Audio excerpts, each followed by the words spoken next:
Nah ini kan kita dari yang skala UMKM berdarah-darah juga nih cash flow-nya. Wah, banyak pelaku UMKM yang sebenarnya potensial untuk ekspor. Kita kasih solusi. Orang-orang hebat di hadapan saya. Dahsyat. Ada Yosia, David. Kan lu kan ngerti banget mengenai seluk-beluk yang namanya keuangan di startup Indonesia. Lu lihat deh, beritanya tuh kan penggelapan dana e-fishery diduga capai 9,7 triliun rupiah. Wow. Ini fenomena ada apa nih? Belum lagi yang lainnya nih. Lihat, ada selebgram namanya Rizky Amelia. Tuh, kronologi selebgram Rizky Amelia jadi korban penggelapan dana 2,1 miliar ditipu karyawan sendiri. Lanjut. Tuh, gua lapor aja pokoknya. Sempet rame tau nggak Okin? Tahu, pernah denger. Tahu kan? Okin ditipu rekan bisnis padahal sudah dianggap guru. Wah, banyak nih pokoknya berita-beritanya yang beredar karena tentang keuangan ini ramai sekali. Nggak tahu, Bank Syariah ada nggak? Nggak ada ya? Belum, Pak. Oh, kenapa belum? Nggak boleh. Syariah nih harus dijunjung tinggi namanya. Nggak ada lah kalau Bank Syariah. Bukannya udah banyak beritanya yang pembiayaan non syariah kan udah banyak beritanya. Sebenarnya gini maksudnya, kenapa gue ngundang lu nih, Yosia, David gitu ya? Karena teman-teman nih, lu mesti pantengin sampai akhir. Kenapa? Karena dia ini punya rahasia-rahasia negara.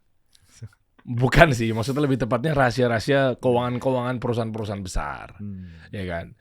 Yang mana memang rata-rata lu pasti tahu dong perusahaan ini sehat apa enggak, perusahaan ini oke apa enggak, bener nggak ada dugaan fraud gitu loh. Nah kayak gini-gini makanya gue pengen banyak belajar sama lu gitu. Terutama waktu itu e-fishery sebelum ramenya sekarang yang diduga fraud apa segala macem, kan awal-awal juga mungkin gara-gara nggak pakai jasa lu ya kali ya. Oke. Tapi thank you Bro Dery. Sebelumnya untuk clarify buat teman-teman di sini, kita itu apa namanya ini ya, ISO 27001 ya. Jadi nggak sembarangan sebar data customer, klien dan sebagainya. Itu kita jaga banget. Oke. Kita bahkan punya replikasi data center yang proper banget, kolaborasinya sama bank dan sebagainya. Oke. Tapi paham maksudnya Bro Dery, kalau sebagai kita leader di bisnis itu, pasti kita aware soal aggregated datanya bagaimana. Terus kita juga kan sering ada kolaborasi sama bank untuk anonymize datanya gimana gitu-gitu. Itu kita aware banget Bro Dery. Oke. Tapi biasanya bukan untuk kulik-kulik kayak ini siapa yang nge-fraud, siapa yang ini ya. Enggak ya? Enggak begitu banget. Tapi lu tahu kalau ada diduga fraud kita tahu? Gini, kalau yang kayak tadi Bro Dery bilang fraud yang terjadi apalagi mungkin di dunia startup ya. Justru di dunia startup kalau kita sebagai sesama founder lebih tahu biasanya, lebih tahu karena kan ada gosip-gosip dari VC ya, biasalah kalau Bro Dery orang media juga tahu gitu kan. Gosip-gosip dari sesama founder itu kita beberapa yang naik ke permukaan akhir-akhir ini sebenarnya kita udah pernah dengar mungkin 6 bulan setahun sebelumnya lah. 6 bulan setahun sebelumnya. Nah, tapi in particularly ya cerita sedikit lah ya. Kalau case-nya kayak e-fishery, memang kita sebelumnya pernah pitching solution ke mereka. Tuh kan? Pitching solution, bukan tuh kan? Iya, kenapa emangnya bener kan? Biasa aja dong, namanya kita jualan sistem ya harus jual ke siapa aja dong. Oke. Kita jual, terus kita pitching ke mereka untuk kasih solusi di account receivable solution, account payable solution, untuk solusi pembayaran, invoicing gitu-gitulah ya. Nah, kita pitching kayaknya late 2023, early 2024. Kita pitching, terus kemudian kurang dekat. Nah, deketin aja dong. Ya, nah, terus kita pitching ke mereka, kita lihat solusi kita udah bagus nih, ya kan? Solusinya oke. Terus kemudian juga harganya bagus, harga yang kita offer lebih bagus dari current solutionnya mereka lah. Nah tapi nggak tahu kenapa for whatever reason nggak pernah tembus dealnya.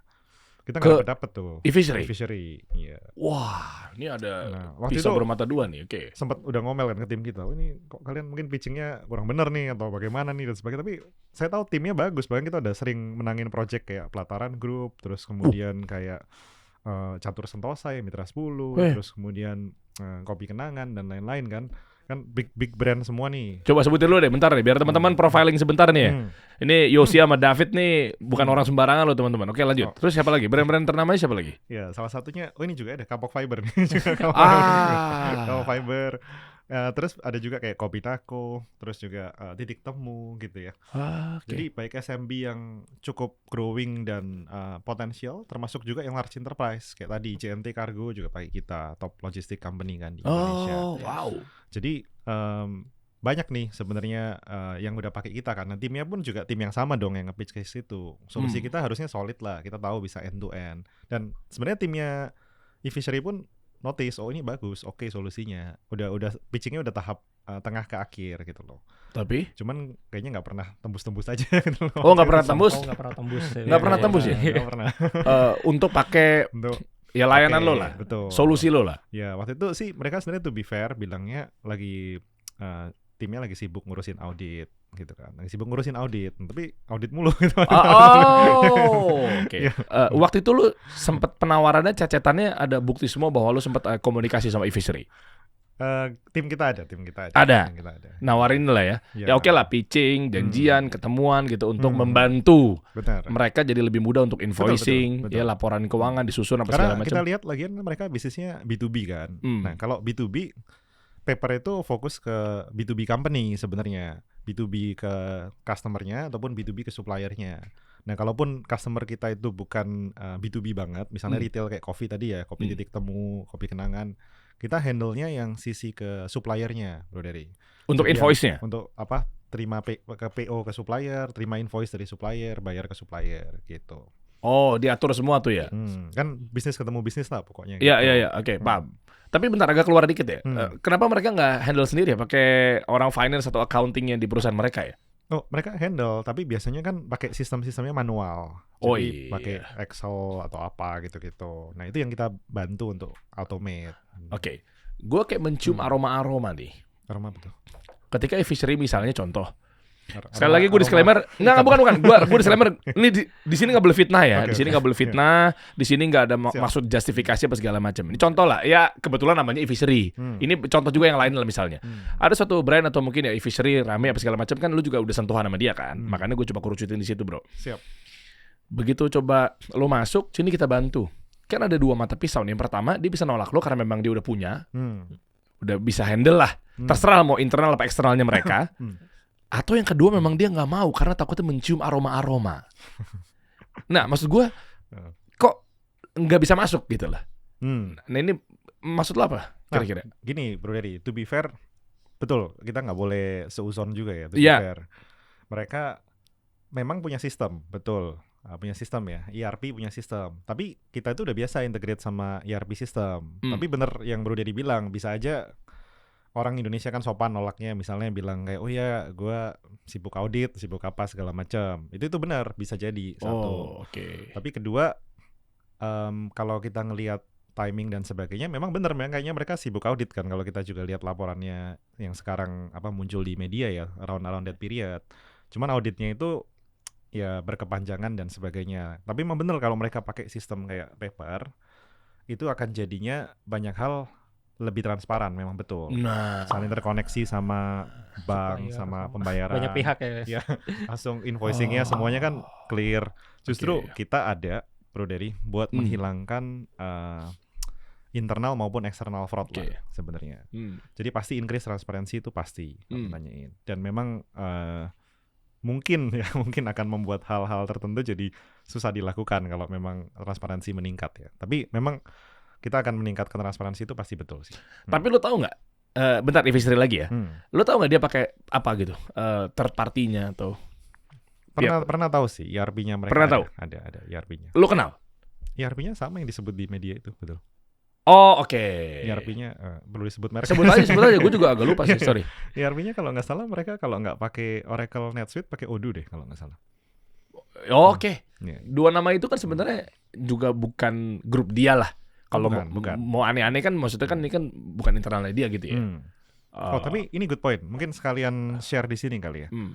Jadi ERP yang sering dipakai kayak Oracle sama Odoo, itu kan datanya semua yang masukin timnya sendiri. Jadi ya sebenarnya betul tidak memvalidasi apakah betul transaksinya mereka misalnya sama customer itu berapa. Itu masih belum. Makanya kalau ke bank pun, bank biasanya nggak cukup cuma dikasih laporan dari ERP, NetSuite gitu-gitu nggak cukup. Kan bisa aja Bro Dery masukin sendiri klaim, oh iya Yos saya tuh penjualan ke customer setiap bulan 100 juta misalnya atau 1 miliar. Dan ini kan laporan sendiri. Bukan berarti terbukti dong Bro Dery. Nah kalau terbukti berarti kan bener nih Bro Dery invoicingnya digital, misalnya ke Bro David gitu ya, invoice-nya digital 100 juta terverifikasi, kita bisa buktiin. Pembayarannya juga digital dari Bro David, keluar dari rekening masuk ke apalah kartu kredit atau whatever payment method, terus langsung masuk.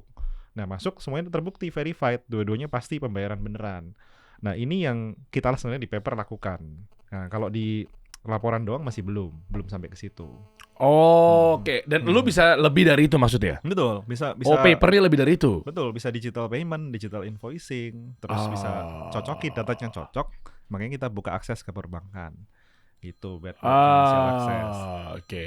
Berarti maksudnya kalau yang pihak ketiga, mau laporan keuangan, mau ERP atau apapun itu bentuknya di sebuah perusahaan yang kita pakai gitu ya, vendor kita lah misalnya kayak kasih solusi apa segala macam gitu, kita pakai vendor, ternyata memang belum nyampe tahap seperti yang dilakukan oleh lu dengan membawa brand paper ini. Betul, karena bahasanya gini Bro Dery, kalau di bahasa bisnis yang agak sok keren dikit boleh ya kita. Iya.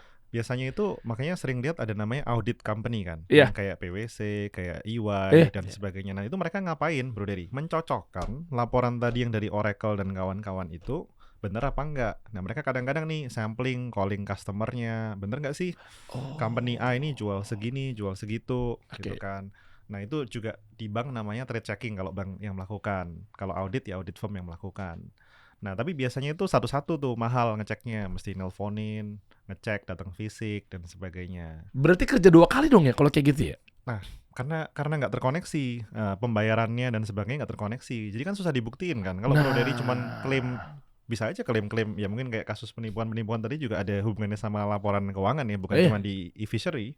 Nah itu sama tuh, kadang-kadang klaim-klaim, oh ini kita 1 miliar nih penjualan nih, apa segala macem gitu. Even investornya atau venture capitalnya lah ya, itu pun juga kena mereka ya, padahal dia yang ngucurin dana sekian 10 triliun misalnya, unicorn misalnya apa segala macam gitu ya. Mereka juga bisa kena. Maksudnya serapuh itu ya kalau dia nggak pakai sistem yang oke gitu maksud gue ya. Bener Bro Dery. Jadi bukan jaminan, mungkin yang gue mau highlight di sini ya, bukan jaminan orang pakai ERP sistem, apalagi kalau cuma ERP atau accounting tok gitu ya, bahwa nggak ada fraud dan sebagainya. Belum, jelas belum. Makanya audit firm kan gede-gede gara-gara itu.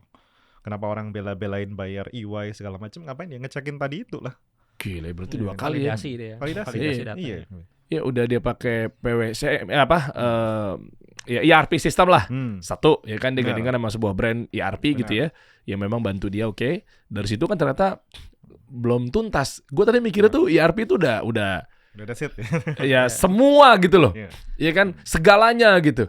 Taunya masih kena tahapan yang berikutnya lagi gitu. Dia harus bayar lagi orang-orang orang-orang auditornya lagi gitu ya berarti ya.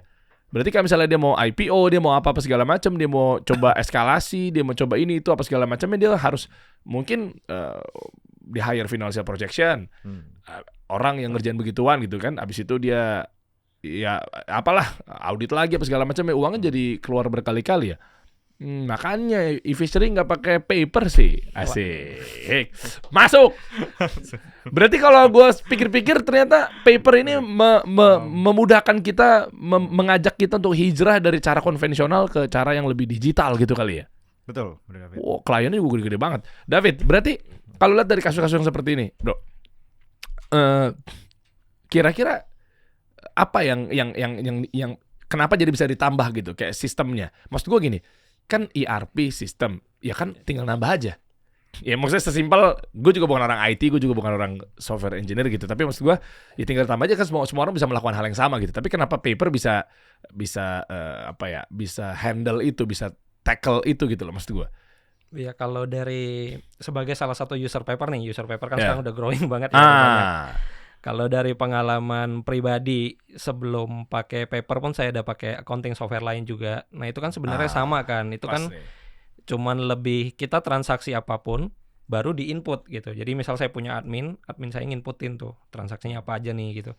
Dan sebenarnya kalau kita ngomong istilahnya jahatnya, itu kan bisa dilukis aja kan. Mau dilukis bagus apa enggak nih laporan keuangannya gitu kan. Yang di input ke accounting software.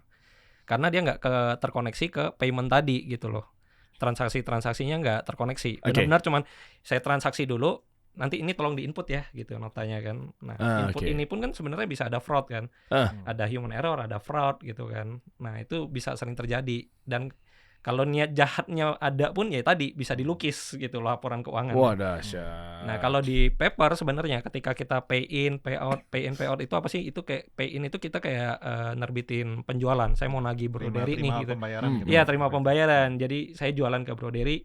Ini nih invoice-nya, nanti jangan lupa ya jatuh temponya. Itu udah bisa langsung diingetin dan itu langsung terkoneksi. Bisa langsung saya masukin ke laporan keuangannya. Langsung ada bahkan di fiturnya gitu loh. Jadi laporan keuangan saya ini langsung memang ada link-linknya terkoneksi ke fitur-fiturnya. Gitu. Semua pembayaran keluar masuk ada gitu. Nih gue pengen coba runut ya. Tadi kan sebenarnya prolog pancingan biar lo dapat experience lah ketika pakai paper. Tapi mas gue gini, lu kan sengaja gue minta sama Yosia kan kemarin, ada nggak contoh konkretnya gitu? Salah satu memang orang yang pakai paper gitu untuk invoicing atau mungkin bantu dia untuk mengaudit apa segala macam laporan keuangan gitu-gitulah.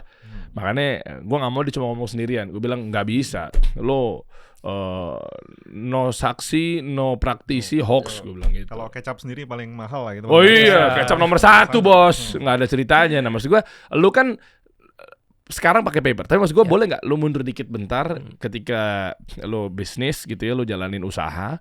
Dulu mungkin lu ngitungnya pakai cuma kertas bungkus rokok atau apa gitu, akhirnya berantakan, kok perasaan ada uang masuk banyak nih, tapi ujung-ujungnya juga mana nih uangnya gitu ya. Nah, lu adalah user paper. Dulu lu pakai apa? Mungkin lu bisa sebut aja. Nanti mungkin gua sensor karena menjaga kredibilitas dia gitu ya. Biar clear nih bro nih. Maksud gua jangan sampai juga kesannya kecap nomor 1 lagi gitu loh. Industri lu apa? Kalau aku di industri serat kapuk, mungkin kalau orang Indonesia taunya serat kapuk tuh kan untuk isian bantal guling zaman dulu tuh. Tahu. Bantal yang warna pink tuh biasa tuh luarnya betul. Iya. Nah, itu udah lama. Sebenarnya udah lama karena ini kan nerusin dari orang tua juga kan. Gitu. Jadi backgroundnya mungkin aku kalau ceritain backgroundnya sedikit, itu dulu dari bisnis orang tua. Aku juga masih kerja kantoran di Jakarta. Setelah itu orang tua itu meninggalnya pas COVID Delta, pas lagi puncaknya itu kan. Nah itu kan karyawan-karyawan tuh pada masih mau kerja yang dari pabrik. Sama kita punya cabang juga gitu. Karyawan masih mau kerja semua. Terus saya pikir ya udah saya coba nih terusin gitu kan. Gitu. Pengen tahu juga kan seperti apa bisnis orang tua. Waktu kita terusin ternyata ya itu tadi, kalau ngomong pencatatan itu masih tahu sendiri lah ya orang tua zaman dulu, manual. Bahkan manual tulis di buku, tumpukan bukunya, tumpukan kertasnya ada semua, kertas folio, buku-buku, kertas HVS biasa itu pokoknya benar-benar manualnya ada semua lah gitu. Dengan revenue berapa saat itu? Maksudnya lu orang tua masih manual, tapi dengan pendapatan atau revenue omset berapa gitu loh? Pada saat itu kan kita masih penjualannya yang tadi barang lokal aja ya, yang kasur bantal guling itu. Mungkin kalau di Tafsir masih skala UMKM tuh 500-600 juta lah per bulan. Per bulan ya? Iya. Berarti kalau setahun sekitar 6 miliar setahun. Iya. Lu ngurusin duit masuk 6 miliar tuh setahun itu masih manual ya? Masih manual. Pertama luar biasa ya. Pertama datang ke kantor, namanya ini kan orang tua saya meninggal dadakan, belum sempat ngajarin apa-apa. Kita datang tuh ngelihat ruangan kantor ya, pokoknya tumpukan kertas semua gitu. Buku-buku gitu kan. Nah, itu kan juga kayak sampai bingung nih, ini mulai dari mana? Oke, nih Kapok Fiber Indonesia ini kan? Iya. Tahun 92 nih. Mulai dari mana? Iya, dari orang tua saya tuh makanya. B2B-nya sama siapa? B2B-nya sama toko-toko kebetulan cabang kita tuh dari Kota Jambi. Jadi toko-toko di Kota Jambi itu yang memasarkan. Kita B2B sama toko-toko aja, kita nggak jual retail persatuan langsung. Jadi kayak distributor lah ya? Iya, kita cuma provide ke distributornya yang jualin lagi ke retail gitu aja pada saat itu. Oke. Perputaran 6 miliar, masih manual. Yes. Apa kendala-kendalanya saat itu? Ya itu kan kita punya cabang, dan waktu itu saya harus handle produksi yang di Jepara ya, pabriknya kan waktu itu di Jepara. Saya cuma ngerasa kayak sebagai kebetulan lulusannya ya bersinggungan dengan IT lah, SI dulu kuliah S1 yang SI, S2-nya baru bisnis manajemen nih gitu kan. Sebagai yang melek dunia teknologi digital gitu, sudah langsung kepikiran gitu loh, wah ini manual kayak gini tewas nih gitu. Gimana ngendel cabangnya kan? Gimana saya bisa percaya yang di cabang juga semua flow transaksinya gitu loh. Ini kalau ada yang bocor pun gimana tracknya? Berarti selama ini orang tua saya ya memang kayak modal percaya aja dengan karyawannya. Tapi nyatanya ada mencium-cium aroma-aroma nggak? Misalnya kayak ini uang selisih lah apa segala macam gitu. Setelah di track ya ada, makanya waktunya kan bertahap saya kumpulin, ada yang memang dari human error, ada juga yang ternyata memang ada maling gitu, bocor gitu kan. Karyawan sendiri? Iya, karyawan sendiri juga. Dahsyat. Nah, itu juga kan baru mulai ketahuan setelah pemakaian. Sebelum paper lah, saya ada mulai pakai accounting. Waktu itu belum ketemu paper kan ceritanya. Apa tuh kalau boleh tahu? Saya pakai Clay kalau boleh nyebut. Clay. Iya. Nih disensor ya. Jadi ini ya. accounting software, pokoknya saya pakai accounting software. Apa sih namanya, gue juga nggak tahu lagi. Clay apa sih? Ada kalau mau di websitenya juga ada. Okay lah. Pokoknya dari accounting software ini saya mulai input dulu. Lama-lama saya udah berjalan mungkin 6 bulanan. Nah itu baru mulai ke-track kan gitu. Masa cabang katanya barang ready habis. Material juga untuk bikin kasur bantal gulingnya gitu pada saat itu kain-kainnya udah mulai habis gitu. Cuma kok duit yang masuk ke rekening saya untuk bayar orderan saya yang bahan bakunya tadi kok nggak klop ya gitu, nggak match kan. Minta barang terus kok setoran nggak ada gitu. Kemana duit saya gitu kan. Padahal udah pakai Clay. Padahal justru waktu pakai Clay mulai kelihatan. Tracking stok saya udah ngirim dari Jepara ke Jambi nih. Stok di Jambi harusnya sekian. Kok kamu bilang sudah nggak ada barang gitu. Sedangkan di rekening juga nggak ada duit masuk gitu kan. Ini berarti barangnya kemana? Jadi bocor barang juga gitu loh. Nah, berarti udah kelihatan tuh pada saat pakai si apa sih? Tapi itu lebih ke accounting itu. Iya, lebih ke barang kan. Karena waktu itu perpindahan gudang itu saya bisa track kan. Saya ada ngirim barang nih ke cabang. Yang cabang akunya pokoknya habis terus. Masalahnya di mana? Ketika lu udah coba pakai Clay tadi, nih gue coba nyebut berkali-kali mungkin nanti disensor, dan juga gue mau tahu deh, maksudnya biar teman-teman UMKM tuh atau perusahaan-perusahaan skala menengah ke atas tuh kebayang gitu loh, bisnis itu gak cuma sekedar laporan keuangan gitu loh, maksud gue gitu loh bro, ya kan, gak cuma sekedar itu gitu, tapi kan jauh lebih itu. Lu ngerasa bahwa kayaknya, maaf ya, kayak gue nggak butuh ini deh, kayaknya gue ada kepleset di sini nih, pasti masalah dong, nggak mungkin lo pindah tapi nggak bermasalah, simpelnya gitu kan.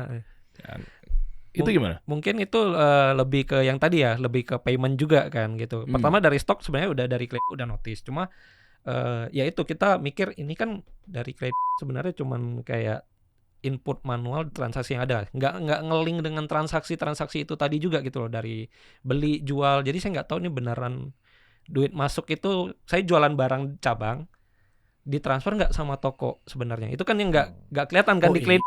Kalau kayak model software begitu mah ya kagak kelihatan ya. Iya, sedangkan kalau pakai paper saya kan jual, misal saya punya adminnya kan langsung terbitin nih invoice atas order toko A, toko B, toko C. Langsung sistem tuh ya. Iya, jadi langsung set jatuh temponya juga, bahkan di reminder dan bisa tagih, bisa via WA, via email tuh langsung dari paper, dan itu maksudnya itulah yang link gitu loh. Jadi saya beneran ini barang keluar, ini paymentnya gitu loh, atas barang yang keluar ini gitu dari cabang saya. Apalagi Bro Yosia, kalau ngelihat dari kasus tadi kan bisnis B2B kan kita nggak lepas dan nggak berjauhan sama term of payment ya. Ya kalau boleh ngomong jujur nih ya, sedihnya para B2B kan rata-rata mentoknya di situ. Benar. Ya kan, makanya cash flow-nya babak belur tuh mereka tuh, biasanya gandeng angel investor lagi ketika mau pengadaan lagi, barang lagi, belanja lagi gitu-gitu. Nah maksud gua, kalau kayak gitu-gitu berarti lumayan isu banget ya ketika masalah TOP. Ada yang minta tempo nih, distributor daerah Jambi yang oke banget ya penjualannya. Lu juga pasti proven dong sama dia dong. Masa lu gak kasih tempo, dia belanjanya gede, history ya. Historinya bagus ya kan. Dia kasih 6 bulan lagi ya, mateng deh gue nih ya kan. Tapi kan berantakan tuh piutang tuh pas itu. Betul. Emang simple software yang pada umumnya gitu gak bisa ya ternyata ya, untuk penjadwalan invoicing atau apa segala macam? So far pada saat itu kita belum nemu sih. Jadi memang kayak kita udah berusaha ngulik-ngulik nyari, nggak ada gitu. Belum ada yang bisa benar-benar kayak nge-link sama payment. Nah kayak tadi kan mungkin yang dijelasin Bro Dery itu tadi ada apa, yang toko minta tempo. Bahkan ada yang pakai giro kan, pakai cek gitu langsung. Nah itu kan juga kita kan waktu itu kayak pernah sampai ceknya ada yang sampai hilang. Jadi saya harus ngejar ke repot juga. karyawan nyariin kan gitu kan. Memang harus cari kertas yang tepat gitu loh. Nggak bisa pakai paper konvensional tuh nggak bisa. Harus pakai paper.id ya. Iya betul sekali. Terima kasih. Nah, jadi Terima kasih, memang Bro Dery. pokoknya karena digitalisasi dari invoicingnya juga sih, itu yang benar-benar ngebantu kita gitu. Benar-benar transparan dan ke-track gitu. Kalau di kita sebagai user gitu loh. Oke, Nah. tahan dulu ya David ya. Siap. Ini penasaran gue. Yosia, kelemahannya apa sih kayak gitu-gitu? Biasanya maksudnya dugaan fraud udah pasti. Maksudnya kayak masih beranggapan gini kali. Tapi kan begini, tapi kan begitu. Masih aman kok, gue nggak butuh-butuh amat kok. Misal begitu. Gimana cara menghadapi orang-orang yang memiliki mindset seperti itu? Sebenarnya gini sih Bro Dery. Tadi menarik ya yang dibilang Bro David ini, mengingatkan saya juga bahwa audit dan rekonsiliasi itu bukan cuman buat eksternal. Tadi kan kita kalau bahas yang kayak e-fishery, investor tadi juga ada partneran sama Ya. Okin sama siapa, ini kan agak-agak semi eksternal ya modelnya gitu. Iya. Which is penting, pasti penting karena perlu orang bisa tahu benar nggak sih tadi verifikasi dan sebagainya. Tapi kalau ownernya bener ya, kayak Bro David kan owner yang bener gitu ya, pasti juga sama dong, pinginnya bisnisnya ini beneran jalan sesuai yang digambarkan gitu loh. Bukan kelihatannya doang nagih atau kelihatannya doang di pencatatan oke, tapi ternyata hasilnya beda. Nggak sesuai duit yang masuk dan sebagainya gitu-gitu kan. Itu Iya, namanya iya. rekonsiliasi lah kalau di bisnis ya. Di Iya. B2B juga biasanya ada tukar faktur, ada rekonsiliasi pembayaran ke invoice, ke PO, ke DO. Nah, ini kan orang kalau business owner yang cerdas, yang care soal bisnisnya, pasti mikir, oh ini harus benar, harus cocok semua, nggak bisa tiba-tiba nanti ketipu siapa lah atau dimakan sama internal sendiri gitu kan. Nah, ini satu, bro. Nah, terus kedua, tadi kalau ngomongin nyambung ke tempo gitu kan. Nah, tempo ini memang selalu jadi seru ya di dunia B2B ya. Yeah. Apalagi bahkan ternyata I was surprised, kita punya beberapa user di dunia kreatif ya. Kayak ada IDN, itu user kita juga, Oh, IDN. wow. Terus si Dipa itu juga user kita, Yeah. si Dipa yang hahaha Corp Yeah, Imaginary, itu user kita juga. Nah, lucunya mereka ini banyak yang bilang di dunia kreatif itu pembayaran itu sering banget molor nih, Bro Dery mungkin lebih tahu daripada saya sebenarnya gitu kan. Tahu. Tapi I was surprised. Saya pikir di kreatif kan clear dong. Begitu selesai jobnya ya udah dibayar gitu kan. Ya. Ternyata nggak juga. Enggak lah. banyak- Lu mesti masuk ke dunia industri kreatif lebih dalam lagi, Nah, media, itu. radio, TV. Mantap. Nah, Iya, ternyata iya, banyak yang macet di tengah atau Iya. bagaimana, nggak jelas atau diperpanjang. Nah, jadi itu tempo, balik lagi ya kayak tempo kan ya, tempo. Nah, kita itu selalu nyambungnya gini, Bro Dery. Dari Ya. tadi justru Bro David udah semakin rapi, kita malah bisa kasih akses semakin banyak ke financial service. Bahkan contohnya bisa pakai kartu kredit di dunia B2B untuk memanjangkan tempo. Nah, itu bisa dipakai sebagai alat pembayaran. Baik buat Bro Davidnya sendiri terhadap supplier, dia bisa langsung bayar semua supplier pakai kartu kredit gitu ya. Jadi panjangin tempo. ya Oke, kan? itu opsi kan? Opsi dong. Ah, Karena kalau yang dua-duanya bagi nih kan. tidak pakai kartu kredit gimana? Nah, kalaupun bagi yang tidak pakai kartu kredit, kita itu karena datanya udah digital, bisa kita bukain akses ke kayak cicilan dan sebagainya di dunia banking. Nah, kan dunia banking ujung-ujungnya sama kan. Partner bank kita pasti ngelihatnya ini datanya valid atau enggak. Iya, utang loan memang Iya. nggak ada masalah gitu. Betul. Kredit nggak ada masalah kan? Betul. Oke. Nah, jadi bisa dibukain akses-akses terhadap pendanaan yang model-model begitu, yang ramah buat UKM dan sebagainya. Karena selama ini bank juga mencari gimana nih caranya untuk validasi data-data ini dengan cepat dan akurat. Iya, Gitu. maksud saya betul. Jadi kayak misalnya kayak kredit nggak ada masalah, utang nggak ada masalah kan kita balik lagi ke tinggal di akadnya seperti apa gitu ya. Betul. Meskipun boleh-boleh aja sah-sah aja utang. Oh, jadi itu ya permasalahannya David ketika gua harus butuh lebih nih karena ini udah nggak bisa di skala ini aja nih bisnisnya apa segala macamnya. Kapan waktu saat kapan gitu ketika lo tersadarkan gitu, bangun dari tidur dari mimpi gitu ketika aku kayaknya salah jalur, kenapa aku pakai software ini gitu. Gila, gue tajam banget ya Sebenarnya bukan sampai maksudnya kayak salah jalur gimana. Oh, kayak enggak. memang Oh, berarti yang itu bagus tetap. bagus tapi ya mungkin punya value yang beda-beda ya, karena yang fitur yang ditawarkan juga itu tadi. Saya merasa di paper juga lebih lengkap, lebih tervalidasi gitu loh. Dan sebenarnya major pointnya mungkin kalau kebetulan saya kan usernya ini lebih ke menggunakan payoutnya ya gitu. Payout itu lebih ke maksudnya pembiayaan tadi, financial service-nya juga.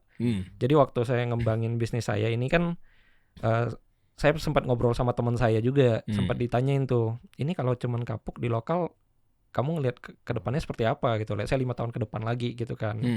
Ya itu juga langsung jadi poin di pikiran saya gitu. Oh, benar juga gitu kan, sebagai yang cuman main di lokal Kalau demand lokalnya nurun gimana gitu kan? Atau nextnya apa lagi sih? Karena kalau dari saya pribadi juga suka di challenge lah gitu. Ini juga kalau cuma stagnan kan nggak seru ya gitu kan. Nggak ada apa-apa, masa nggak ada apa-apa lagi gitu. Ternyata diulik-ulik itu bisa diekspor. Jadi kapuknya sekarang sangat laku di luar negeri. Negara-negara maju itu udah mendevelop untuk penggunaan ke tekstil sampai jadi baju, Bro Dery. Benang, kain, baju. Pokoknya ke industri tekstil, nggak cuman untuk isian lagi. Nah, karena dihadapkan sama demand yang gede juga, perlahan-lahan saya butuh. Pertama sebelum paper juga saya tahu ada service payout-nya. Saya mulai kan, saya mulai ekspor, mulai dapat customer. Tahu sendiri kan order customer gede, biaya kontainer aja gede kan. Iya. Terus namanya klien B2B kayak tadi gede-gede, justru berani ngasih PO gede, tapi minta tempo. Nah ini kan kita dari yang skala UMKM berdarah-darah juga nih cash flow-nya. Wah, nggak cukup nih duitnya kayaknya, mau maintain lokal, mau maintain ekspor lagi. Mulai ngajuin ke bank, tapi birokrasi bank pun kan nggak segampang itu pada masanya. Harus ada agunan lah, apa segala macem, panjang juga kan gitu. Nah itulah baru kayak saya lihat ini kan ada payout-nya, mulai pakai kartu kredit pribadi. Jadi saya nggak melihat kartu kredit. Dulu saya juga tipe yang nggak suka ya, maksudnya nggak suka banyak kartu kredit juga kan, takut juga kan nanti malah jadi boros gitu loh pikirannya. Tapi di sini saya cuma mikir ini kan saya untuk kerja gitu loh. Saya tinggal hitung margin profitnya, bukan mau istilahnya bukan mau konsumtif gitu kan. Nah, berangkat dari situ ditawarkan juga sama paper di pitching tuh, makanya ada yang namanya horizon card-nya gitu. Jadi kayak fitur dari paper yang menyediakan pendanaan juga lah untuk ngebantu UMKM dengan biaya yang lebih ringan gitu kan, biaya administrasi yang lebih ringan gitu. Jadi kalau gue nangkap berarti dari si payout-nya itu yang akhirnya bisa memudahkan kita sih pengusaha ini, betul ya, nggak tiba-tiba langsung ke bank atau mungkin apa segala macamnya, sementara kita dibantu diatur untuk ya struktural lah pasti ya. Langsung nge-link semua kan. Semuanya nge-link ya? Iya. Ngeri. Jadi langsung disediakan fitur di situ, kita langsung bisa create invoice, langsung payment menggunakan limit yang disediakan gitu. Dan memang capitalnya menurut saya penting banget kan, di kebetulan lokasi pabrik kita agak pinggiran kota yang bersinggungan, maksudnya dengan bahkan penyetor bahan baku kita kan petani-petani. Intinya yang di pinggiran banget lah gitu kan. Banyak pelaku UMKM yang sebenarnya potensial untuk ekspor. Apalagi kota Jepara juga terkenal dengan mebel kan. Saya kalau ngomong punya gudang atau pabrik produksi, orang kiranya mebel semua tuh. Padahal tiba-tiba kapuk sendiri, beda sendiri lagi gitu kan produknya. Nah banyak opportunity yang pelaku UMKM ini nggak bisa ambil kayak tadi. Klien-klien gede pada nawarin orderan gede, tapi nggak punya capital, nggak punya histori juga sama bank kan.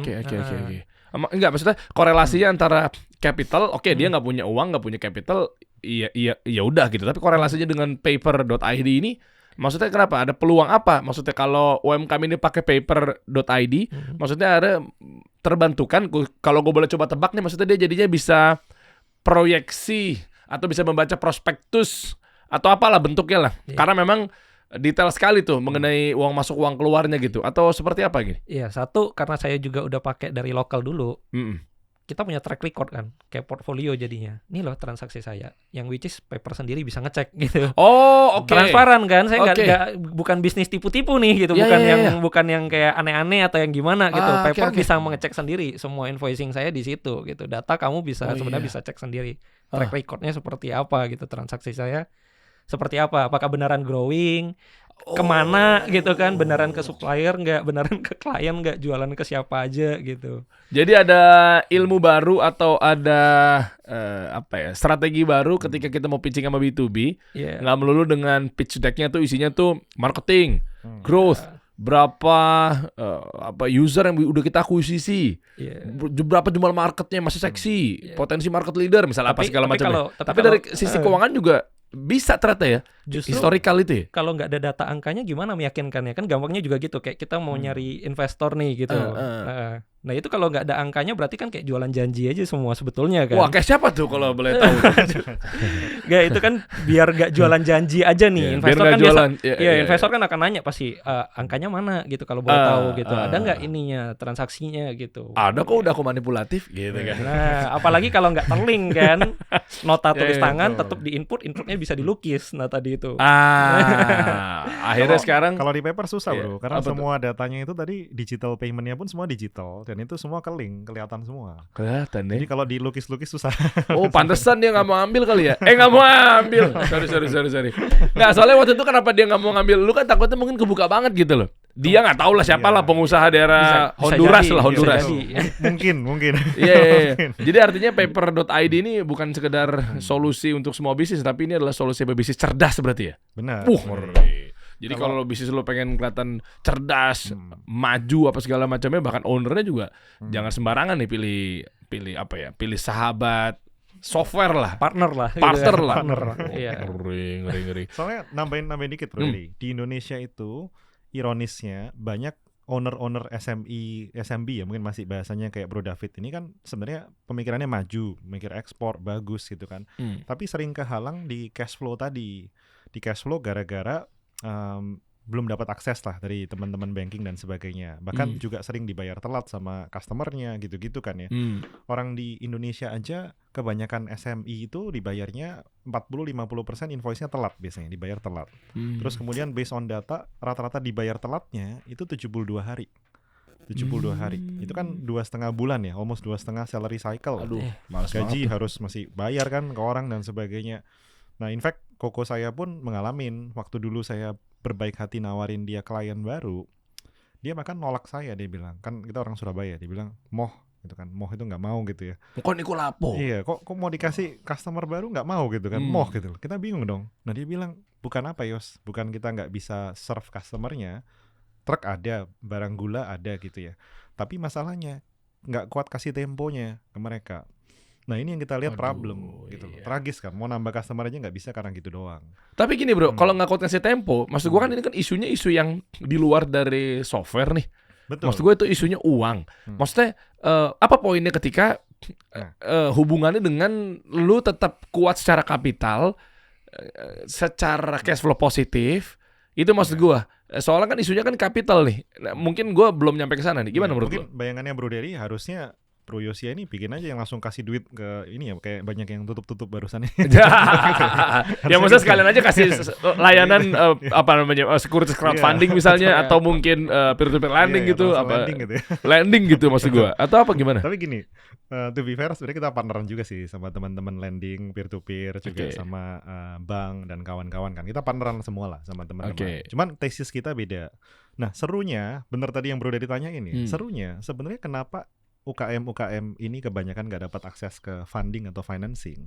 Ya tadi balik lagi gara-gara bank itu atau teman-teman finansial susah ngecek keaslian datanya itu. Intinya ke sana. Dapat deh, gue udah korek-korek ternyata itu. Linkage-nya ke sana. Makanya mereka nggak di-approve. Betul. Kebanyakan karena susah dapat aksesnya. Dia mau otak-atik dilukis-lukis tadi bahasa David kan ya, di Excel-nya ya, bank juga kadang ada yang percaya enggak juga gitu ya. Ini spill something yang positif dulu ya. Boleh. Kalau tadi kan pancingannya banyak yang agak seru. Iya. Spill something positif. Semua teman-teman banking kalau ketemu kita ya selalu bilangnya, kita itu pingin banget masuk UKM. Selalu bilangnya pingin. Kita tuh rindu masuk UKM. Tapi selalu mereka bilang, gimana ya verify datanya? Kalian datanya seberapa nih? Nah, tuh kan. Itu bener. Tuh, UMKM ini kabar gembira loh, ini lampu hijau loh. Jadi bukan berarti mereka tuh sulit untuk mendapatkan kapital apa segala macam gitu ya, buat working gitu ya. Bener. Tapi ternyata karena sebenarnya pihak-pihak pendanaan apa segala macam ini mau screening lu tuh sulit. Bener. Betul banget. Betul, itu aja. Makanya lu pakai paper.id. Salah satunya betul. Karena kita udah punya bukti nyata, Bro Dery. Dari kayak Bro David juga mungkin udah ngalamin ya. Dari datanya tambah rapi, kita bukakan akses ke finansial. Contohnya Horizon Card kita, contohnya juga paper card kita yang bareng BRI gitu kan. Nah ini kan bukti nyata kolaborasi kita langsung sama bank. Kita semua partneringnya above the line, nggak ada yang aneh-aneh. Semua sama Visa, Mastercard, BRI, CIMB, semuanya above the line lah gitu ya. Jadi benar-benar partneran secara resmi. Nah itu yang jadi akses buat teman-teman ini secara official juga, tambah bagus kredit historinya kasarannya gitu ya secara bisnis. Itu yang kita mau bantu. Ini gue nggak tahu ya, gue sih asal nembak-nembak aja dadakan aja nih, David. Lu punya nggak sih satu, sebenarnya udah valid sih, tapi kan memang saya kan orangnya kan, saya mungkin dulunya historinya juga sering ditipu sama orang juga kali ya. Sama lah kayak orang-orang yang speak up. Ini kan kalau jadi balikin ke gue. Ada trauma lama berarti. Iya. Jadi makanya saya agak tajam nih kalau untuk urusan bisnis atau keuangan apa segala macam ya. gini bro, gue sih asal nembak aja, gue nggak tahu. Lu punya nggak satu kisah cerita? Lu coba lu telepon siapa kek yang memang B2B sama lu gitu loh. Ya mau distributor, agen, lu speaker gitu. Lu jangan nggak clear depan gue, transparansi. Kalau memang misalnya dia cerita minimal simpel aja, pertanyaan gue simpel kok gitu ya. Dengan dikaukur bahwa lu udah bisa beli apa aja. Boy, orientasi gue langsung cuan ya. Lu udah bisa ngapain aja segala macamnya. Berarti kan artinya kan bisnisnya jalan bro. Karena dia mudah juga, ngelingnya aksesnya gampang apa segala macam gitu. Ada nggak bro? Atau mungkin siapalah? Supplier atau Bebas, supplier karena boleh. kalau customer kan kebanyakan sekarang ekspor nih. Nggak apa-apa, supplier aja boleh. Supplier aja boleh. Iya boleh. Ya. Ada nggak data kayak atau cerita? Atau Telepon data lah, gitu. data lah, nggak Kalau bisa. data Lu kan nggak bisa ngeliat, penjualan. lu nggak bisa ngeles dari pengadilan kasih solusi. Wih deh, belum di akhirat nih. Wah lah, lebay banget. Coba, gue mau tahu biar valid, biar orang tahu tuh yakin bahwa paper.id ini bukan sembarang nih. Maksudnya ini lebih ke minta testimonial bahwa Boleh. Iya itu. Oh, Ada nggak? Telepon dong kalau berani. Gue main nembak-nembak. Ini kita nggak janjian ya. Bener. Jujur ya. Iya, Ini cuman- nggak ada di brainstorm juga kagak ada. Tadi briefing awal sebelum syutingnya juga kagak ada. Emang gue orangnya suka begitu bro. Emang bikin panik gue orangnya. cuma supplier kita kan Nggak mau terbuka. bukan nggak mau terbuka sih. Kalau supplier kita itu mungkin lebih ke orang-orang di daerah desa, jadi mungkin akan surprise juga ya untuk ditanya kayak gini. Itu kalau no problem nggak Oh. apa-apa, saya telepon. Nggak apa-apa. Ya kalau ada confidential kan gue bisa sensor. Oke. Anda jangan ngeles. Enggak, kita Gua nggak ngeles. Tajem banget gue emang Kalau orangnya. supplier memang ada. Boleh, Cuma kan coba. kita bahan baku kan sama petani ya. Jadi pasti literally petani di kampung-kampung malah. Boleh banget kalau lu bisa nelpon petaninya. Bisa. Gila. Bisa. Pertama kali loh. Gue mau orangnya sore nih Yosi ya. Soalnya Seru. nggak bisa. Soalnya gue banyak kecelai juga. Gue ngundang orang ternyata fraud. oknum. Masa jangan sampai ntar begitu gue dudukin orang taunya ada masalah. Boleh dong. Boleh. Apalagi kan gue bawa nama besar merah putih kan. Wih gila. Bukannya biru bro. Coba, langsung beneran lu telepon lo. Beneran. Ini salah satu supplier yang cukup, maksudnya petani yang cukup sering nyetor ke kita sampai detik ini 2 tahun udah. Ini juga kita educate biar melek digital ada punya histori ke bank bisa kredit. Halo. Beneran loh. Sumpah kita nggak janjian loh. Ya. Halo. Mas Yono, ini kan aku lagi di satu acara podcast namanya Kasih Solusi. Di mic. Ini ada interviewnya Mas Dery itu pengen nanya-nanya. Bener nggak Mas Yono ini supplier kita PT Kapuk Fiber Indonesia yang memang provide bahan baku untuk serat kapuk gitu. Boleh mungkin ngobrol sama Mas Dery-nya ini. Mas bercanda mas tadi mas bercanda. Apa gue jadi nggak enak langsung ya? Ditelepon Mungkin dulu. ada yang mau Iya ditanya, boleh deh. memastikan, Iya mas. memverifikasi, Si gitu. David nih saya bilang nggak usah David, cuma percaya. Gue jadi nggak enak gitu gue beneran ditelepon loh. Pak Yono Kapuk Bucu. Ya, itu nama daerahnya. Oh nama daerah. Iya. Iya. Budu, bucu, Iya. Pak gimana? Udah makan? Puasa, Pak. Gue jadi oh iya. Gue jadi nggak enak itu mau nanya beneran telepon. David nih Pak, nih orang ini. Saya cuma tadi ngetes aja ternyata beneran lagi. Pak Yono lagi di mana Pak Yono? Ya di rumah ini. Oh di rumah. Jadi, udah lama? Iya. Udah lama di rumahnya? Enggak. Udah lama bisnis bareng sama David gitu. Tektokan bisnis to bisnis gitu. Oh iya, udah sih. Oh udah ya, mantap. Udah. Simpel aja, saya pertanyaan simpel aja, nggak usah yang berat-berat lah, nggak usah bahas-bahas keuangan lebih detail. Kan bisnis jalan itu kan karena memang penopangnya juga sehat gitu ya, maksudnya partneran jelas, clear, transparansi, ya kan antara pengiriman ya pakai hutang piutang lah, simpelnya begitu gitu kan. Iya. Apalagi tempo, bener kan ya Pak Yono ya, izin ya. Iya, kan? Iya, Mas. Tempo Iya, juga siap, pasti, siap. Tempo Pak Yono juga pernah minta tempo juga. Pernah. Oh, pernah. Iya, sama Nah, bosku banyak. Iya. banyak, siap gitu ya. Pintar juga nih ngomongnya.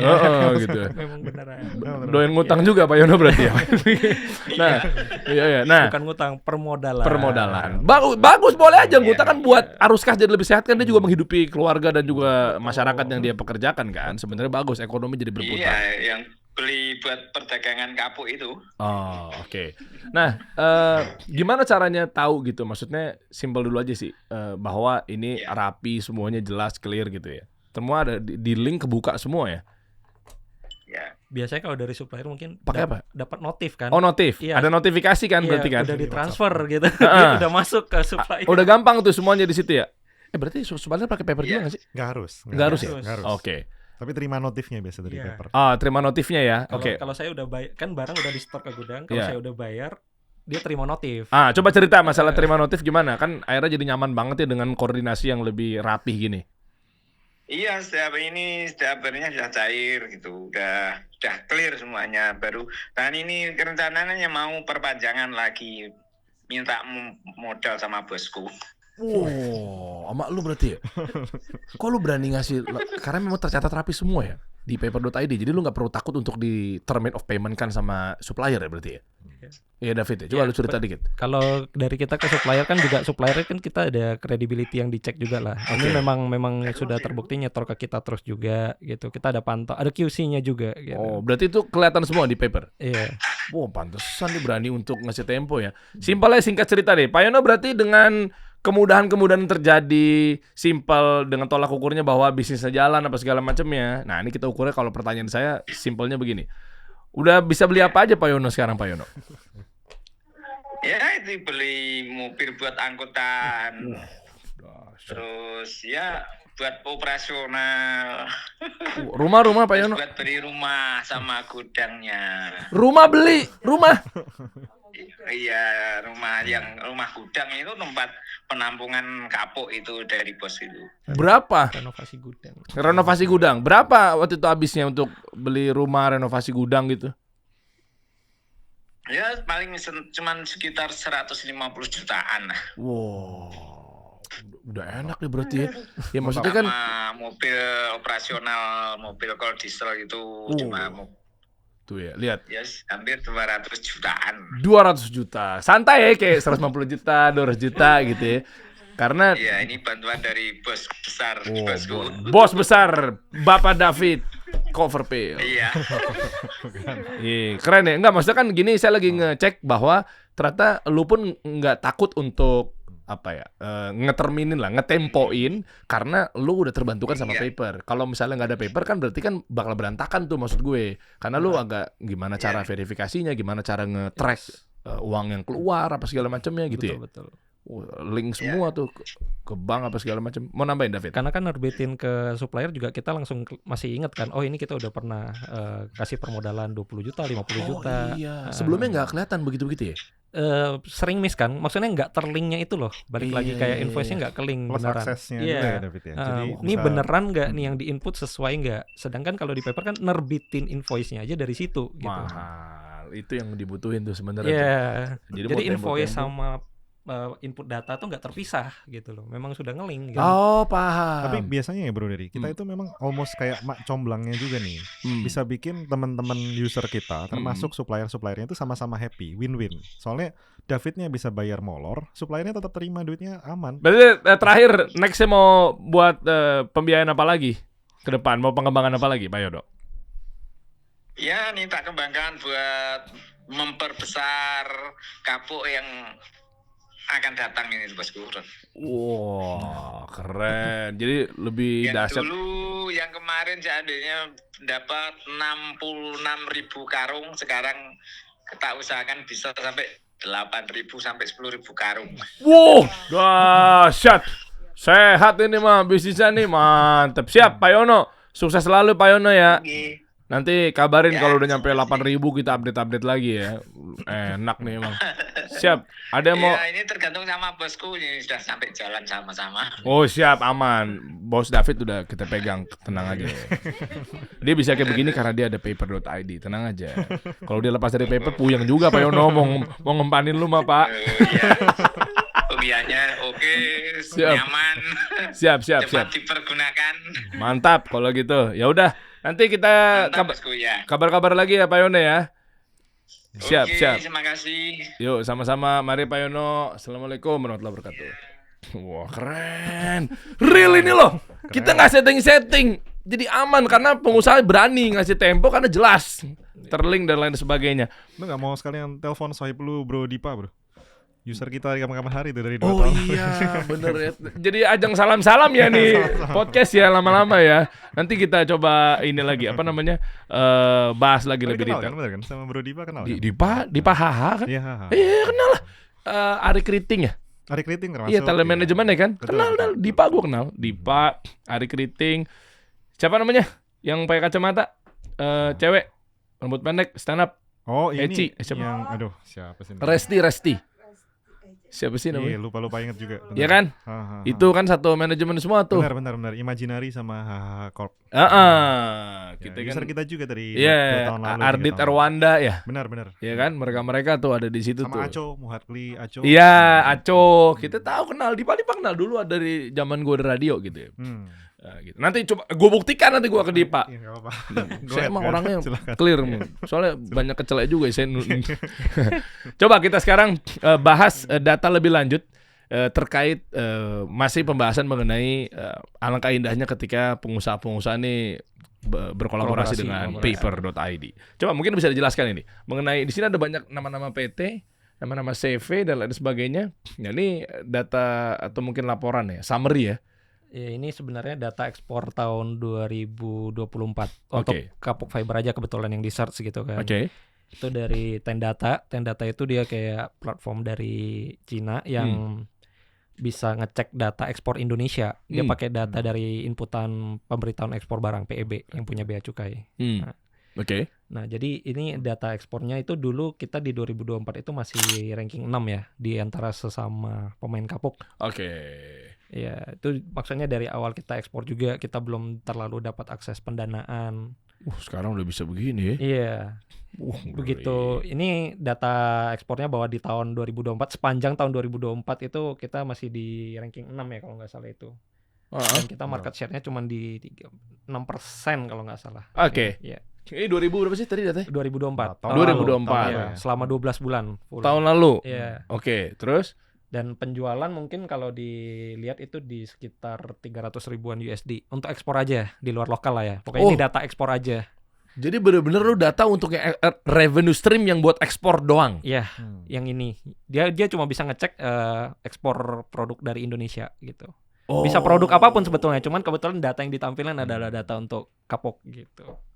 Dahsyat. Dan ini pasti kan akan terus berkembang terus ya. Pasti akan nambah PT-PT baru apa segala macam gitu ya.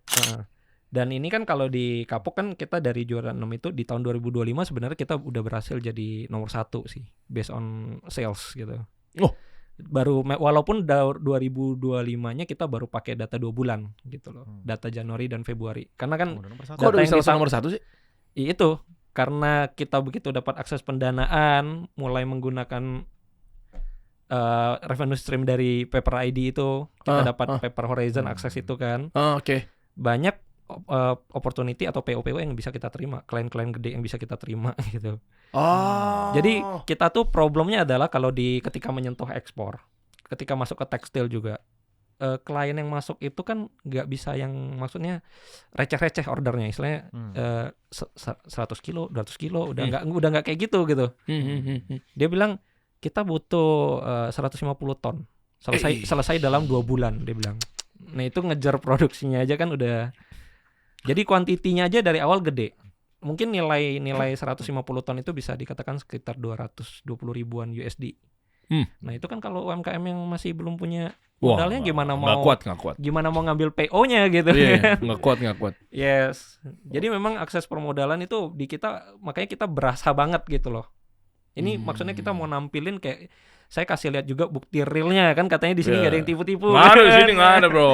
Saya kasih angka-angkanya nih, ini data penjualan ekspor kita, bahkan based on ekspor aja di luar yang lokal kita gitu. Kita berhasil di 2025 dalam 2 bulan kita udah berhasil menjual jadi top 1 di industri kapuknya untuk kayak saya gitu kan. Bahkan bukan dari center-centers yang kota besar lah ya. Ya kategorinya ya. Mungkin lu Jambi ya? Cabang Jambi itu cuma untuk penjualan lokal. Jadi produksinya itu di Jepara. Lu di mana? Jepara. Sorry. Di Jepara gitu ya.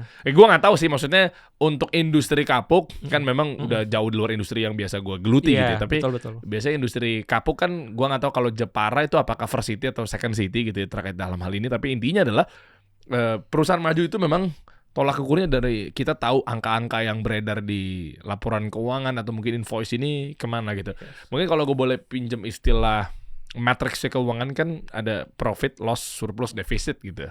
Jadi lu mau ekspansi tapi kalau kondisi perusahaannya kelihatannya profit nih, tapi ternyata lu nggak punya cash, ngapain lu paksain gitu. Nah, taunya dari mana? Ya tahu dari pencatatan yang rapi apa segala macam. Laporannya. Ya, yang kedua ya lu akan ekspansi juga kalau lu udah profit, surplus. Betul. Udah lo cuan profit terus lu punya cash gitu.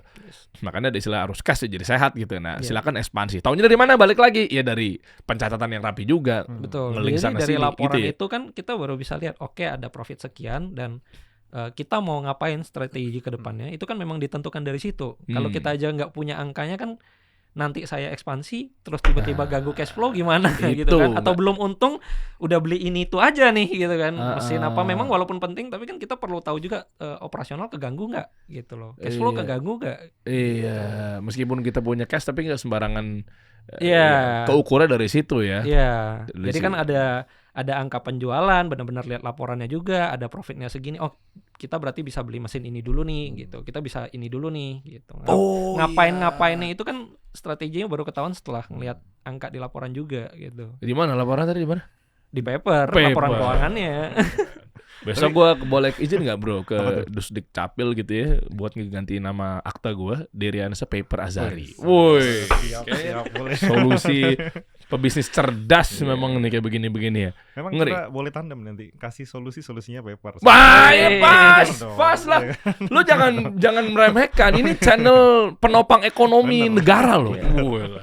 Jadi kalau gue menduduki orang-orang hebat yang memang punya satu satu narasi hebat, satu pemikiran hebat duduk di sini, ini bisa mengubah dunia lewat ekonomi mikro tuh makro. Tapi nambahin dikit bro, Iya. sebenarnya salah satu keuntungan Go Digital sebagai pebisnis cerdas ya, itu tuh bukan cuman tadi itu termasuk gitu ya, memberikan link, memberikan akses, bisa mengatur strategi dan sebagainya. Tapi ada real benefit. Salah satunya adalah bikin semua proses itu digital. Kalau digital biasanya lebih cepat. Oh iyalah. Jadi nagih nggak usah pakai kurir manual misalnya gitu. Ya udah sending link aja, invoice-nya ada e-meterainya segala macam, udah compliant juga, bagus. Dan udah pasti reduce cost, ya kan. Ujung-ujungnya kan UKM itu punya resource terbatas, ya kan. Cost apapun jadi penting, ya kan. Nggak bisa ngawur-ngawuran. Nah, kalau cost-nya udah kebantu banyak dengan paper, dengan invoicing atau digital lah, pokoknya going digital, itu kita bisa menurunkan cost-nya mereka. Ya kan, bukan cuma dari masalah fraud dan sebagainya. Ya kan? Itu jangan dilupakan juga. Lebih kerennya lagi, kalau software sebelah tadi biasanya kan subscription-nya 100.000, 200.000, 300.000 per bulan ya. Kita punya software beneran gratis. Versi gratisnya kita tuh beneran oke banget. Mungkin Bro David bisa cerita sendiri. Coba dong. Enggak, maksud gue ini gratis. Kita tahu semua lah kalau pengusaha tuh kan dipancing gratis, ujung-ujungnya yang pro untuk berbayar langganan. Gitu, simpelnya gitu ya. Kita udah di dunia startup gitu. udah. Tapi kan orang-orang udah tahu belajar dari Bro Dery nih, bilangnya kalau kasih value beneran kasih value yang bagus, yang beda, yang keren. Nah, kita mau bikin paper itu beneran gratisnya bagus, keren. Boleh dicoba versi gratisnya kita, silakan Bro David. Coba ceritain versi gratisnya sama nanti pro-nya tuh lebih kayak gimana lagi berarti ya? Coba. Kalau versi gratis kan mungkin ya sama, mungkin awal-awal aksesnya terbatas kan. Cuma ketika kita juga sudah mulai pakai, punya history dengan paper, itu mereka akan langsung ngasih benefit yang kayak tadi gitu, bahwa kita bisa langsung kayak di pro kan juga. Terus kan salah satu channelnya lagi adalah kita bisa dengan kita sharing. Sebenarnya kan kita nggak cuman pengen sebagai user paper pribadi ya. Saya kan sebagai di industri kapuk yang agak niche ini ya, saya cerita dikit. Saya juga sering lihat kenapa yang pabrik-pabrik lain itu kenapa pada ini ya, katanya sepi, nggak dapet sales gitu. Ternyata kan problemnya adalah generation gap tadi. Yang pelaku bisnisnya itu sudah seumuran papa saya. Jadi nggak update dengan knowledge tentang ekspor juga. Nah, padahal punya anak muda itu kita juga pengen sharing. Saya juga jadinya saya sharing ke mereka, ini loh cara ekspor. Bahkan maksudnya saya bukan bermaksud menggurui ya, tapi kan dia bertanya gitu loh, oh gimana biar bisa ekspor juga nih seperti Ko David gitu, mereka manggil Ko David gitu kan. Nah, saya jelasin gitu, oh seperti ini gitu. Bahkan saya tuh bukan tipe yang kayak ngapain ngasih tahu nanti bikin kompetitor gitu kan. Kalau di saya kan, loh ini kan bisnisnya aja niche dan kita pengen nge-up nama industri kapuknya. Betul, saking di Indo tuh nggak pernah terdengar, atau orang cuma tadi taunya cuma untuk bantal guling kasur. Ini loh sekarang bisa ke tekstil. Saya pun nggak bisa makan sendiri cake-nya. Saya nggak bisa makan sendiri market share-nya. Jadi saya mau sharing ke mereka, ini loh, kamu mau tanya tentang ekspor, saya akan jelasin gitu. Even mungkin bukan cuma di produk kapuk, cara ekspornya kan secara general saya juga udah tahu kan, saya juga udah paham gitu. Nah, di situ juga saya udah promosiin secara tidak langsung. Nih kalau kamu juga terkait kendala modal, saya bisa nge-refer pakai paper. Memang ada plusnya, pasti kita dapat something dong. Somethingnya adalah subscription saya juga diperpanjang terus sama paper. Tapi niat baik kita kan sebenarnya lebih ke kita pengen ningkatin nilai ekspor juga kan. Nah, ini produk yang nggak dilirik loh, dianggap orang tidak bernilai bahkan gitu loh. Nah kita bisa jual ini jadi dolar lagi tinggi-tingginya nih. Wih, gratisan aja udah bisa begitu ya. Kalau yang pro-nya gimana bro? Kalau pro-nya ya mungkin kalau sudah punya history dengan paper, saya rasa pasti akan langsung dipitching dari papernya sendiri sih. Betul. Langsung terkait yang benefit itu tadi. To clarify, Bro Dery, sebenarnya subscription kita itu nggak banyak nge-lock fitur. Fiturnya sebenarnya kita buka semua. Even di versi yang gratis pun itu udah hampir 99% full feature. Nah, terus alasannya kenapa gue harus pakai pro? Nah, yang pro itu bedanya adalah mempermurah biaya-biaya transaksi tadi. Kayak misalnya kalau processing kartu kredit misalnya tadinya 1,9 kalau di versi gratis. Udah murah by the way, 1,9 itu dibanding platform-platform yang mungkin pembayaran dan sebagainya. Bisa lebih murah lagi jadi 1,5 kalau bayar subscription. Jadi modelnya lebih kayak Grab atau Gojek gitu ya. Kalau bayar subscriptionnya biayanya lebih pasti lebih murah. Ya. Bukan kayak kebanyakan SaaS gitu. Murah ya, cukup murah bagi kita UMKM itu masih ramah di kantong lah. Berapa sih? Boleh tahu mungkin per tahun itu 1 juta ya. Per tahun 1 juta. Kalau nggak salah ingat saya. Iya. 1 juta setahun. Betul. Dan itu nge-cut 0,4% processing fee-nya yang tadi. Benar. Oh iyalah. Maksud gua kan kalau nggak ngomongin cost per akuisisi, berarti akan jauh lebih apa coba misalnya contoh saya transaksi aja bisa 2-3 M melalui payout. Dihitung apa aja di situ biasanya? Dihitung 1,9 sama 1,5% aja. Oke, ada SDM pasti. Bahan baku terutama kalau di kita ekspor itu. Saya butuh modal karena kapuk ini panennya setahun cuma sekali. Saya harus nge-stop bahan baku untuk produksi setahun. Gila emang. Paper. Ya, ini nggak heran. Ternyata dapat penghargaan ya bro. Betul. Ini masuk gak sih? Paper.id named among top 50 Southeast Asia startup to watch 2024. Iya, ini lucunya bro. Yang ini tuh gue sama sekali nggak tahu sebenarnya kalau kita dimasukin ke sini gitu ya. Enggak, jadi valid gak sih? Ini gue udah bacain lagi. Oh valid kan gue pikir juga nggak tahu. Tapi gue dikasih tahu sama investor gue pada nyelamatin. Congrats apaan? Oh kalian masuk top 50 Southeast Asia startup to watch. Ini by proper study yang dilakukan sama salah satu forum group gitu yang memang proper di Southeast Asia. Nah mereka bikin ini. Sama kita juga pernah masuk di Forbes Forbes Asia 100 to watch. Nah, tapi ini modenya juga sama, kita di scouting sama mereka yang ngirim invitation, terus kita share beneran datanya kita bagaimana gini. Nah terus mereka masukin kita gitu. Dan nggak bayar bro. Ini nggak pakai lewat jalur bayar-bayaran. Southeast Asia loh, luar biasa. Dan ini juga Forbes ya. 100 to watch, a leading enterprise technology company to watch in Asia. Wow, ngeri. Gua sampai lupa tau gak, saking terkesimanya lu bisa sampai kayak begini ya pencapaiannya sampai sekarang. Berarti background lu bener-bener gua boleh tebak gak sih software engineer gitu gak sih lu? Oh emang tampang gua terlalu kelihatan kayak software engineer. Enggak, soalnya kayak gig gitu kan. Enggak ya? Apa gimana sih? Iya gak sih? Tapi bener Bener kan? Oh iya kan. Udah IT guy ya. Nah? Kelihatan IT guy gitu. Kelihatan IT guy ya bener. IT banget ya gak sih? Bener. Kan kalau gua kan emang sistem informasi banget kan orangnya kan. Lu juga dong. Enggak. Boro-boro gue bingung gue. Jadi kalau teman-teman buat startup ya terutama ya UMKM apa segala macam, lu tuh juga harus belajar nih sama paper.id. Jadi jangan bisanya bakar uang kayak orang-orang doang luaran sana. Ya, jadi kayak yang rame-rame kan belakangan ini kan layoff di mana-mana, malah jadinya kan gara-gara mungkin ulah kita nggak bisa ngatur, kita nggak tahu uang kita kemana larinya, nggak ngerti kapan invoicingnya dan lain sebagainya gitu kan, yang ujung-ujungnya taunya menurun, malah jadinya SDM manusia, people yang harusnya kita manusiakan malah menjadi korban. Bahayanya di situ. Tapi betul bro Dery, jadi sesuai tuduhan saya memang dulu orang IT gitu ya. Sesuai tuduhan nih kayaknya kasar banget gue. Computer science. IT bener kan? IT computer science. Jadi ambil computer science di US dulu, belajar di sono 4 tahun, tapi masternya bisnis, ngambil masternya bisnis MBA. Oke. Terus kemudian balik ke Indo tahun 2013. Nah, starting paper 2017 berarti 8 tahun ya? Iya, puji Tuhan umurnya 8 tahun, bener. Nggak banyak zaman sekarang startup mencapai umur di atas 5 tahun gitu ya. Puji Tuhan. Sempat gagal nggak sih? Maksudnya kayak paper ini dulunya awal-awal langsung kayak sekarang gitu, atau mungkin lu coba-coba bisnis yang lainnya gitu? Kalau paper Apa coba? sempat gagal atau susahnya ya bikin paper iya. mungkin ya. Banyak sih Bro Dery. Jadi salah satunya itu kita kalau di awal nih ya, kalau di awal paper itu sebenarnya salah satu startup yang paling sering mungkin ditolak investor tuh di awal. Jadi kita tuh pas 4 tahun pertama ya, mungkin ditolak lebih dari 40 investor kali ada ya waktu itu. Oke. Jadi udah biasa nih, tambang-tambang udah biasa ditolak orang. Oh, gitu udah ya. biasa ya ternyata udah ya. biasa, udah bahasa Jawanya udah menter. udah menter udah Menter kebal. tuh udah kebal. Oh, udah kebal. Ya udah biasa. Makanya jadi ditolak e-fishery itu biasa aja ya. Oh ya, kalau itu biasa. Itu kan customer ya biasa. Oh, customer lebih biasa lagi ya. Biasa. Gitu ya. Tapi waktu Terus itu ditolaknya gara-gara ini, Bro Dery. Gara-garanya masih inget sih siapa aja yang nolak gitu. Lihat aja enggak. kenapa Anda jadi dendam orangnya? IT merana begitu kali ya, bagaimana sih? Bukan. Di-hack lagi ntar IG gue nih. Terus gimana? Jadi, kita tuh ditolaknya dulu karena belum banyak investor itu ngerti B2B, Bro Dery. Waktu itu kan semua investor nginvestnya di B2C kan.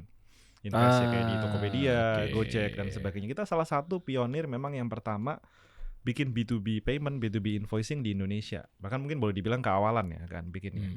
Waktu itu semua orang belum ngerti. Nah, jadi investor pas kita pitching bilangnya, kalian ini bikin apa sih? Bikin POS ya gitu misalnya. Oh iya. Padahal kita nggak bikin POS. jauh banget cerita Iya. pitchnya dan sebagainya. Nah, terus jadinya itu menyebabkan kita sering ditolak investor di 4 tahun pertama. Nah, itu juga susah kan. Jadinya fundraising segala macam susah. Tapi itu mendidik kita melakukan hal yang baik. Ya, mendidik kita secara baik. Mendidiknya apa? Karena nggak ada duit yang bisa dibakar, ya jadi kita nggak bakar-bakar duit dari awal.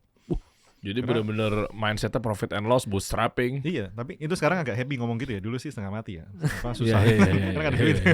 Merana gitu kan 4 tahun pertama. Nah, terus kita itu pas di sekitaran tahun 2020-2021 itu karena tadi susah fundraising ya, sempat ada di posisi hampir bangkrut tuh sebenarnya paper tuh. Sempat ada di posisi hampir bangkrut di sekitar 2020-2021. Nah, kalau di startup kan simpel ya ngomongnya runway, ya kan? Runway-nya udah berapa lama? mepet banget. Waktu itu udah tinggal Berapa bulan? 2-3 bulan. Aduh, ngilu 2-3 banget. bulan. Nah, udah deg-degan dong mikir. Karyawan berapa? Karyawan ada 80. 80 runway tinggal 2 bulan. 2 bulan. Nah, waktu itu Bro udah siap berjiwa kesatria. Oke, kita semua si level potong gaji semua. Tapi potong gajinya nggak ngefek ternyata buat runway company 80 orang. Kecilan gajinya. Oh iya. Oke, terus Karena gaji seri A waktu itu baru seri A kan ya nggak ngefek banget gitu buat runway-nya company. Jadi ya udah batal aja nggak usah. Oke. Kalau mau lay off kita dia mikir apa nggak ada ya jalan yang kita nggak usah deh yang lay off orang, tapi bisa make sure the company-nya jalan. Nah, contrary to apa yang mungkin terjadi di market sekarang ya Bro Dery ya. Lebih banyak cerita-cerita kan tahu pasti Bro Dery. Founder ngambil duit perusahaan.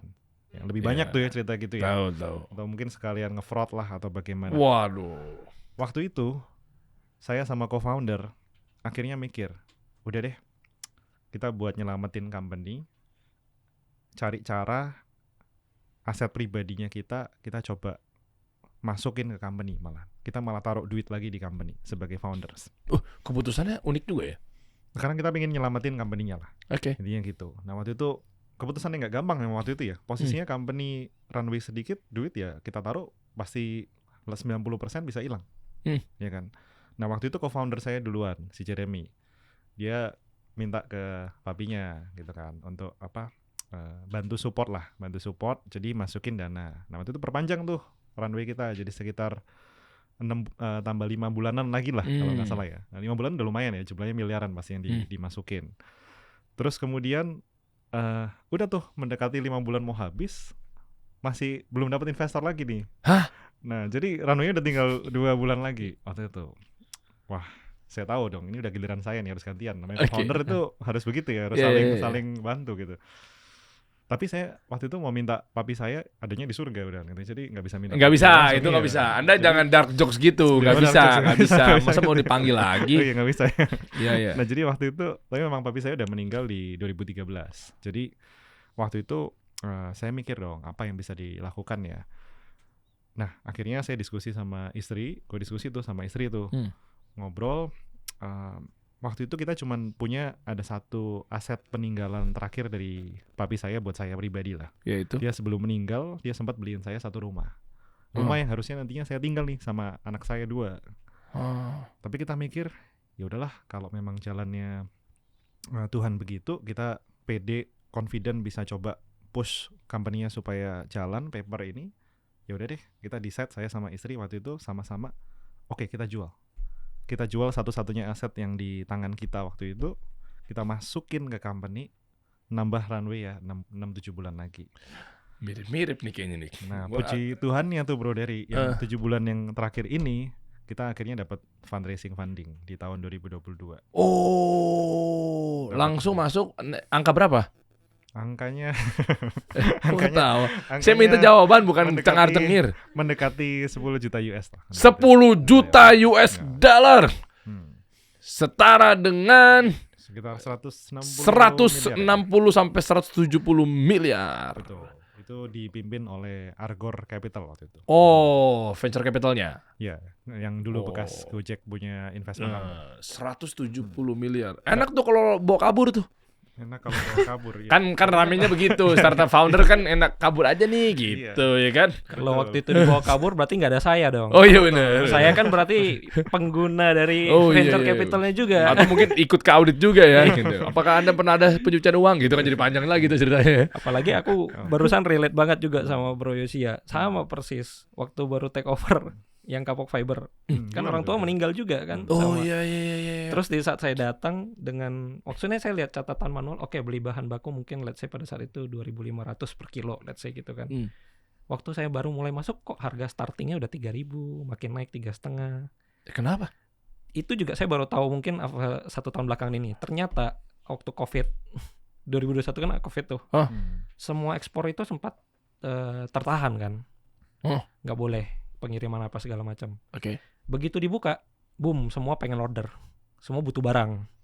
Demand-nya gila-gilaan. Iya. Jadi supply demand, supply-nya sedikit atau kalah dari demand pada saat itu. Karena demand yang harusnya misalnya cuma 500 ton let's say per tahun yang keluar dari Indonesia. Tiba-tiba 4-5 kali lipatnya mintanya. Semua pabrik rebutan dong beli bahan baku. Harga bahan baku naik drastis kali 2. Jadi modal yang mungkin pada saat itu bisa beli 100 ton jadi cuma bisa beli 50 ton nih. Intinya sama kan, ini duit jadi beli bahan baku aja nggak cukup. Mau diselamatkan gimana nih company gitu kan. Aduh, gila ya. Sama jual aset pribadi, jual saham, jual tabungan emas, jual apa. Pokoknya going all out pada saat itu. Dan sama kan nggak ada yang bisa diminta, orang tua udah nggak ada semua gitu kan. Iya. Ya Jadi akhirnya benar-benar all out dana pribadi suntik ke company. Dan karena itu pula jadi dorongan kayak ini gimana caranya harus jalan nih, kalau nggak makan nih. Mungkin gitu pada saat mindsetnya gitu sih pokoknya, karena benar-benar udah all out gitu. Pagi sampai malam dicurahkan untuk company dulu waktu itu. Gitu. Dan bayangin ketika waktu itu belum rapi ya secara mungkin ya laporan, invoicing apa segala macam ya. Data semua masih itu dia dari buku. Tapi sekarang udah kolaborasi yang tepat menurut saya. Tapi kalau kita ngomong invoicing sebenarnya bisa dalam satu waktu nggak sih? Kayak invoice-nya sama pembayarannya gitu, barang-barang di paper.id. Oh, bisa banget dong. Bisa banget ya? Justru kita kan end to end ya, full stack dari mulai invoicingnya sampai ke pembayarannya, sampai bahkan kasih temponya dan sebagainya, itu full stack end to end sama kita. E-meterainya pun di kita juga ada. Kita partner langsung sama Peruri. One stop solution gitu ya berarti ya? Iya betul, makanya nggak usah pakai yang lain-lain, pakai paper. Nah, itu solusi cerdasnya kan gitu. Solusi cerdas itu. Solusi pebisnis cerdas yang ngapain lu pakai aneh-aneh gitu ya. Oh, keren deh. Coba gue mau lihat dong paper.id. Nah, ini dia solusi pebisnis cerdas, kelola invoice dan pembayaran bisnis Anda secara digital, simple dan otomatis. Berarti punya asisten pribadi, berarti punya orang yang rela untuk nggak digaji tanda kutip, bahkan karyawan kita ini rela nggak dapat THR gitu ya. Iya, karena udah pas sistem semua udah otomatis. Ngapain? Lu mau bayar THR gimana? Website lu bayar THR gimana? Ini kan tuh lengkap semuanya di sini. Boleh ke bawah dong. Oh, oke. UI UX begini. Oh, e-meterai semua dari lu juga ya semua ya. Betul. Kita partner langsung, Bro, sama Peruri. Udah close partner di Payment gateway bentar. Kris, ATM bersama, Tokopedia, Blibli. Oke, terus ke bawah lagi. Oh ini, total berapa? Udah 8 juta lebih invoice terkirim, Bro. Betul. Ini belum update lagi jangan-jangan. Kayaknya bahkan belum terupdate. Waduh. Kita itu 1 tahun, Bro, dari sekarang proses pembayaran digitalnya aja ya, bukan not counting invoice-nya. Invoice-nya lebih besar lagi. Udah lebih dari 20 triliun setahun. Dahsyat. Perputaran pergerakan uang itu 20 triliun. Pembayaran digital yang kita proses ya. Sama Sebentar. teman-teman. Kalau ngomongin pembayaran digital atau nampung uang, ini kan hati-hati nih kalau nggak diawasi oleh OJK nih, bro. Lu ini nggak sama Bank Indonesia, OJK semua? Oh iya, rapi? Kita semuanya comply, Bro Dery. Jadi untuk dengan OJK kita dulu ikut sandbox yang diperlukan ya kita ikut. Terus kemudian dengan BI juga sama. Jadi kita semuanya resmi sih. Makanya kita server-server juga semua di Indonesia sesuai regulasi dari pemerintah ya. Kalau keuangan. Ya, semua resmi. Karena nampung-nampung uang itu kan sensitif banget tuh. Betul. Kalau nggak memang nggak diawasi oleh OJK ya. Bisa tanya ke Bro David lah, duitnya pernah hilang apa enggak di paper. Oh ya. Enggak ya, aman ya? Aman. Oh, Kan saya yang malah pakai duit paper. Oh iya benar. Iya kan? Begitu ya. Gak ada duit paper gak growing di UMKM. Iya. Kita pengen menyebarkan itu jadinya Wah, kan. Masya Allah. Justru Bro Dery ya, banyak company ngelihat memang kita berhasil nge-push ya. Salah satu yang paling depan untuk B2B payment, credit card with B2B, terus kemudian sistem invoicing terintegrasi gini. Banyak yang ikut-ikutan, memang betul. Akhir-akhir ini banyak yang niru-niru lah, bikin mirip-mirip, begini-gini. Tapi yang bisa kita jelasin, kita yang pertama mikirin ya pasti paling clear dan visi kita jelas. Memang mau ngebantu teman-teman di sini. Makanya sampai punya e-meterai segala macam. Kalau yang lain kadang cuma niru satu fitur udah berhenti di situ toh. Ya buat kita nggak bisa dong, harus serius mikirin B2B payment. Gitu. Waduh, tapi kalau emang orang udah nancapnya di kepala tuh paper mah, mau yang belakangan namanya mau karton, kertas polio, HPS itu nggak pasti deh. Pasti ada karton.id kan takutnya kan buat saingan kan. Nyatetnya bukan lagi di kertas digital tapi di karton. Ya, kita nggak tahu ya. Dan semuanya sebenarnya selain di website ada juga nggak di aplikasi-aplikasi misalnya?